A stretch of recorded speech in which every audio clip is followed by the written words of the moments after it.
Yesterday, I released a video detailing the preliminary timeline associated with the assassination attempt on President Donald Trump that was released by Senator Ron Johnson's office.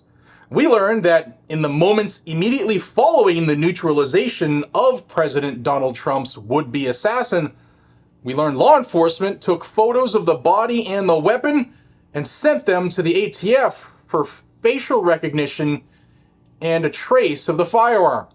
About a half hour after the ATF Tracing Center received the firearm's serial number, officials learned the father of the shooter purchased the weapon in 2013. There's one big elephant in the room, though.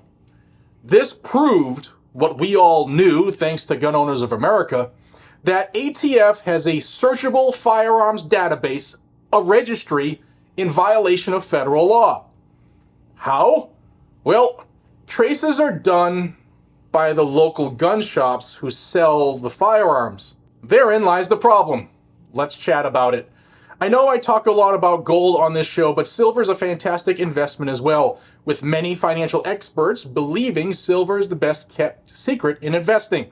It's an industrial metal, so it's used on everything from cell phones to batteries, electronics, solar, even EVs. The list goes on. And just 4 years ago, silver was in surplus, solar was a tiny source of demand, and AI was non-existent.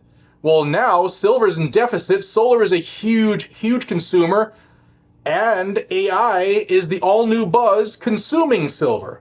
So if you're considering silver or want to learn more, call my friends at Lear Capital at 1-800-260-5075 or head over to leargg.com and check out their new silver shortage report. I've read it and it's great. Everybody can afford to own some silver. It's only around $30 an ounce, and if it goes back to record highs, you'll be very happy that you bought some. Remember, the dollar is losing value, so ask Lear about swapping over your IRA or 401k by sending those dollars that are losing value in exchange for some silver that's increasing in value. They specialize in this information, and it's absolutely free with no pressure to buy. Again, it's 1-800-260-5075 or leargg.com. So, what's the big deal, you may ask?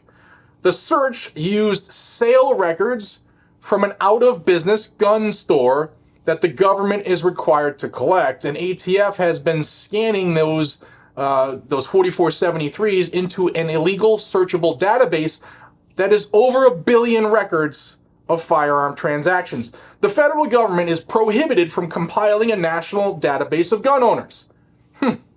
Well, we just proved with this investigation that they have it. While Donald Trump was receiving medical treatment Saturday at the hospital, the law enforcement officials at the Butler, Pennsylvania rally site called employees of the NTC. It's the National Tracing Center. It's right over the hill in West Virginia. It's run by ATF. And they relayed the serial number and other details of the shooter's weapon. That was the first step that they did. Then the NTC employees went to work. They searched the serial number in the ATF computer system, which found the licensed firearm dealer that sold the firearm. Well, the weapon was purchased at a now closed gun store by a man who lived in Bethel Park, Pennsylvania, about an hour from the rally site. We know that. But because the business was no longer in operation, ATF's West Virginia facility had the federal 4473 from the buyer that he completed when he purchased the rifle. They had scanned it in. Now, the sale records for this closed shop had been digitized, according to people familiar with the investigation. And the National Trace Center employees searched through the scanned 4473 copies until they found the one that matched the serial number of the gun that was used in the assassination attempt. Within that half hour, officials learned that the father of the 20-year-old would-be assassin purchased the weapon in 2013. Authorities soon identified the son as the gunman in the shooting.